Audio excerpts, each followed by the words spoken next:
Pienso que es un decreto que tiene una gran cantidad de fallas, ¿no? La primera, que para mí es la fundamental, es que ha determinado una franja de pesca para un tipo específico de embarcaciones que tienen entre 10 y 30 metros cuadrados, metros cúbicos de capacidad de bodega, que si la ponemos a pescar en la práctica son 600 embarcaciones por 20 toneladas de capacidad de bodega, por 100 días de captura, estamos hablando de 1.200.000 toneladas. Y esa flota no tiene cuota.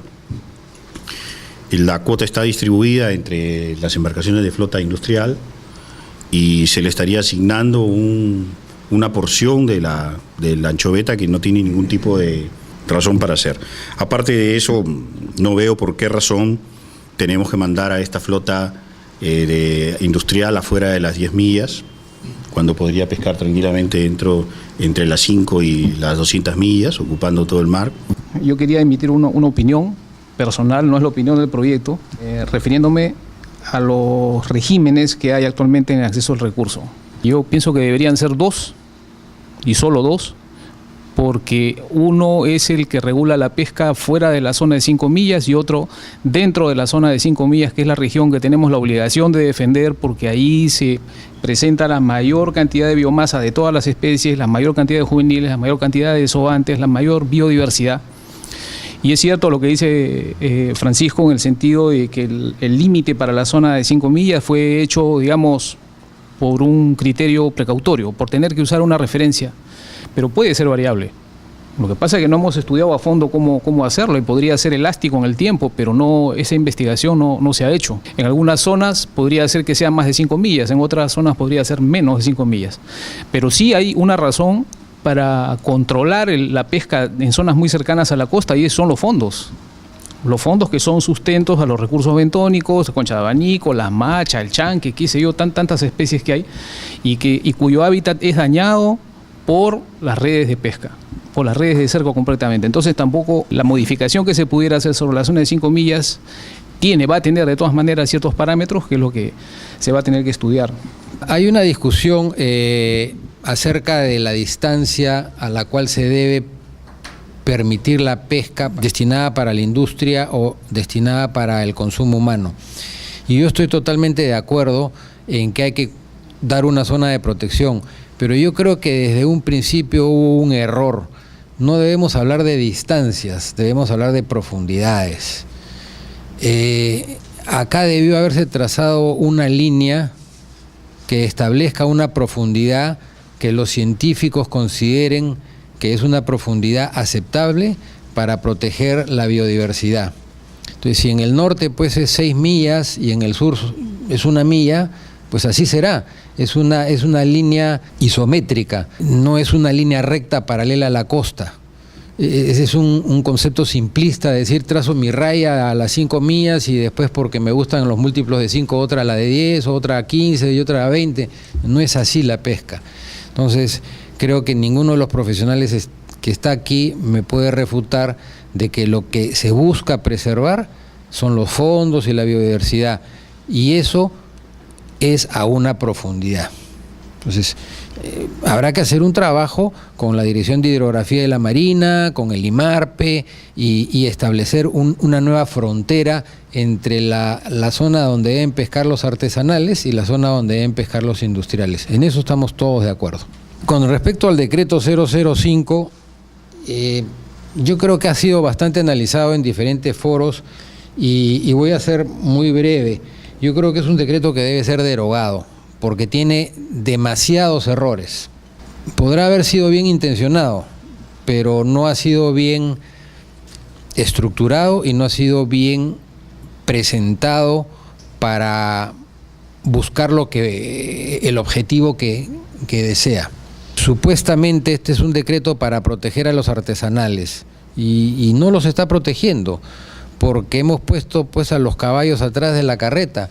Hemos dicho las embarcaciones de entre 10 y 30 metros cúbicos, 32 metros cúbicos, van a tener control satelital, van a tener este tipo de control, van a tener el otro. ¿Cuándo? ¿Dentro de 2 años? ¿8 años? ¿7 años? 10 años, primero deberíamos haber puesto los controles. Cuando hablamos del decreto supremo 005, el tan famoso decreto supremo 005, creo que al margen de la legalidad o no que pudiera tener este decreto, carece de legitimidad. Y esa es una de las cosas que las normas deben tener necesariamente para poder ser aplicadas, para poder perdurar. Lamentablemente, no se consultó este decreto supremo.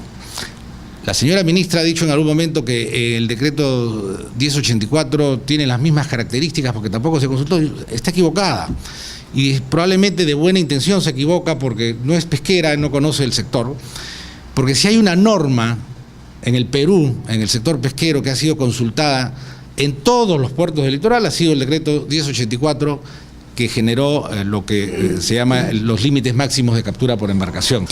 Respecto al tan mentado decreto 005-2012, yo creo que desde el punto de vista legal toda norma es perfeccionable y acá muchos hemos coincidido en que lo crítico del decreto 005 es una evidente falta de vocación de diálogo de las partes.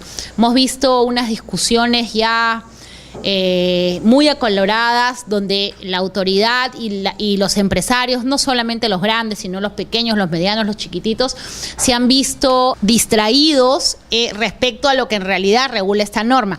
Me preocupa muchísimo el tema de si esta norma está orientada a la promoción del consumo humano directo. Nosotros hemos evidenciado que el consumo humano directo necesita 3 pilares básicos y esto está ya regulado. En realidad, si se cumpliera la normativa que estableció la RM 100/2009 y el Decreto Supremo 010/2010, ya no tendríamos que hablar de un régimen de adecuación, como dice el Decreto Supremo 05. Ya se les exigía bodegas insuladas, cajas hielo en proporción de 2:1. Además, hay un tema importantísimo que se ha obviado en el 005, que es la habilitación sanitaria para el consumo humano directo. Ya el ITP tenía funciones asignadas como autoridad sanitaria a efectos de que esta pesca efectivamente orientada al consumo humano directo se sustentase en elementos que permitiesen que llegue al consumo humano directo.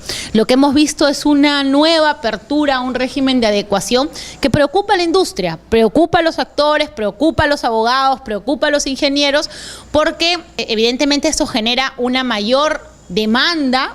La gente quiere seguir construyendo estos barcos y las acciones de fiscalización y control son nulas. Todas están pensadas en un futuro inmediato, pero sabemos que en la práctica, mientras no exista la certeza del número de naves que deben ser reguladas, va a ser bien difícil que podamos tener un régimen de fiscalización, seguimiento y control efectivo. Sin duda, el 005, el CICESAT, la normativa sobre juveniles, son todas normas que pueden en algunos casos o derogarse y en otros mejorarse. Yo coincido con lo expresado en torno al tema de los juveniles, lo que se logra es justamente lo contrario de lo que se busca.